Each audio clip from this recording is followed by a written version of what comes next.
Hi everyone, I'm Wendy. Welcome back to another What I Eat in a Day video where I take you along with me throughout the day and show you my whole food plant-based meals. Today, I'll also be showing you a little bit of the exercise routine that I started a few weeks ago, as well as my regular daily routine. And that starts with a few minutes of some kind of gentle movement. Usually this is yoga or some basic stretches or a few mobility exercises, which is what I did today. I'll include a link to the mobility routine that I followed this morning in the details below the video. And then I made my breakfast. 99 times out of 100, I have steel-cut oats with blueberries for breakfast, but every once in a blue moon, I change it up. Today, I'm having a porridge made out of amaranth. I made this yesterday and had an extra portion that I'll just reheat today. This is a recipe that I've shared before, although originally I made it using teff instead of amaranth, but the recipe works out just the same with either grain. I'll include a link here for the video that has this peach pie porridge recipe along with 2 other alternatives to your typical oatmeal porridge. While that heats up, I'll blend up a smoothie. I recently shared a video with several different smoothie recipes that I'll also link to, but today I'm doing one of my old favorites. I'm all out of fresh greens at the moment, so I'm just using some greens that I had frozen, along with frozen banana and frozen cherries. Even though they're supposed to be pitted already, I always like to cut my cherries in half just to make sure that I don't get a pit in my blender.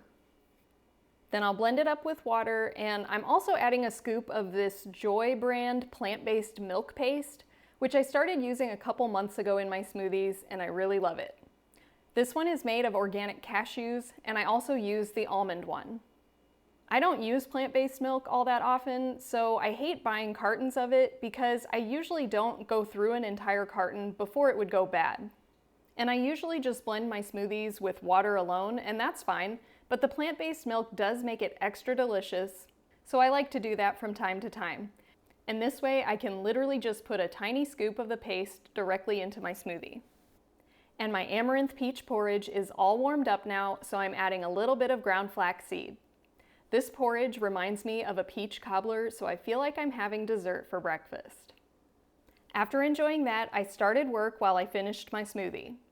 Work has been extremely busy this summer, so I've been trying to make sure I take my breaks and take a few minutes to meditate or do some breathing exercises for my mental health. When work gets really busy, I also tend to get a lot of shoulder tension and pain.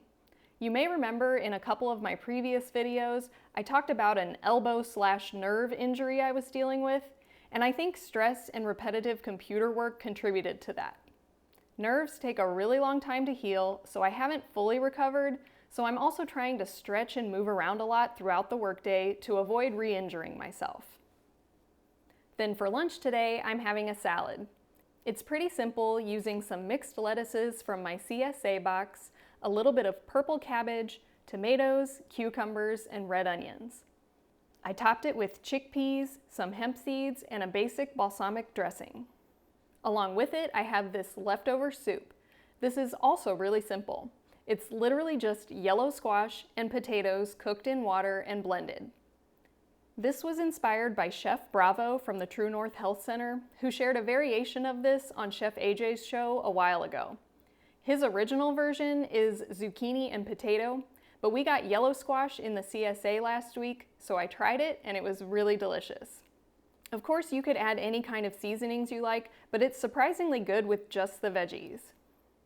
Last but not least, I also had some watermelon with my lunch, then I got back to work, and after work I did a leg workout.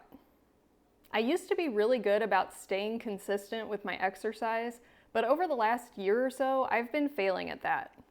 When it comes to a healthy lifestyle, I've got my diet locked in. No matter what's going on in my life, I never have trouble keeping up with a healthy diet. But lately, I can't say the same about exercise.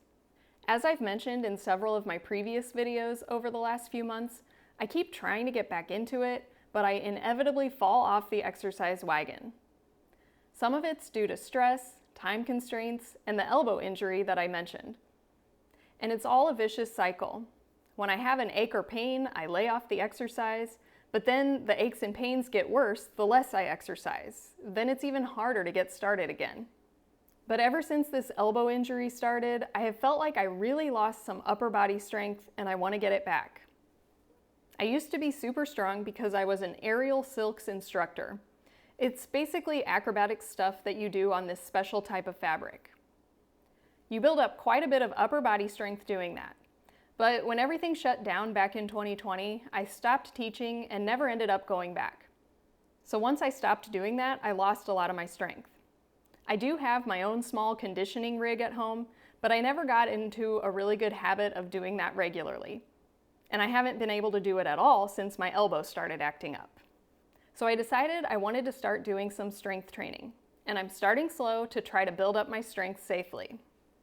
I found a basic 6-week strength training routine, which includes 4 days a week that alternate between upper body, lower body, and cardio. And today is leg day. And I find that what they say is true. When you start working out a little harder, you tend to have a bigger appetite. So after that, I was hungry. Earlier today, I marinated a little bit of tofu. I don't eat tofu very often, but if I have it, it's one of those things I can overeat very easily. So I love these tofu packages that are split because then I only make a little bit at a time to avoid any overindulgence. So here's what I did. You know when you get to the bottom of a ketchup bottle and you can't get anything else out? Well, that's the perfect base for a marinade. So I added some balsamic vinegar right into the ketchup bottle, and I also added some red pepper flakes and a little bit of water to thin it out. I just shook that up and poured it over the tofu and left it in the fridge for a couple hours.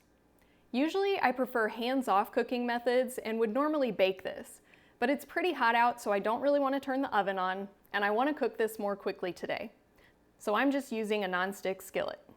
Next to that, I've got some water heating up to steam some broccoli that we also got in our CSA box. I cooked the tofu for about 5 minutes on the first side and then gently flipped it. Then I dropped the broccoli in to steam while I cooked the tofu for another 5 minutes or so on the other side. The second side tends to get a little crispier because the tofu is already warm now. Whereas on the first side, the cold tofu cools down the pan and it doesn't crisp up quite as quickly. So I could eat it now, but I decided to flip it one more time to get a little extra browning and flavor. Along with this, I also had a sweet potato and some einkorn. Potatoes and whole grains are two things that I love to batch prep and keep in the fridge so I can easily round out any meal without much work. I warmed that up and then added the broccoli and tofu, and I don't know about you, but that looks like a fantastic meal to refuel after my workout. I love the combo of everything together. The whole grain adds a nice chewy texture, the sweet potato really balances out the flavor of the broccoli, and the marinated tofu adds a nice tangy flavor. As delicious as that meal was, I was still hungry, and I decided to have some oatmeal. I just used rolled oats, some cinnamon, 1 date chopped up, and water. It's pretty simple, and I love oatmeal so much, so this is one of my go-to snacks. After this, I'll clean up the kitchen, then I've got some papers to organize in my office, and maybe I'll do some video editing before I relax a bit before bed. Thanks for joining me today. If you like this style of video, hit the thumbs up and leave a comment below. Feel free to subscribe for more plant-based meal ideas, and I hope to see you next time.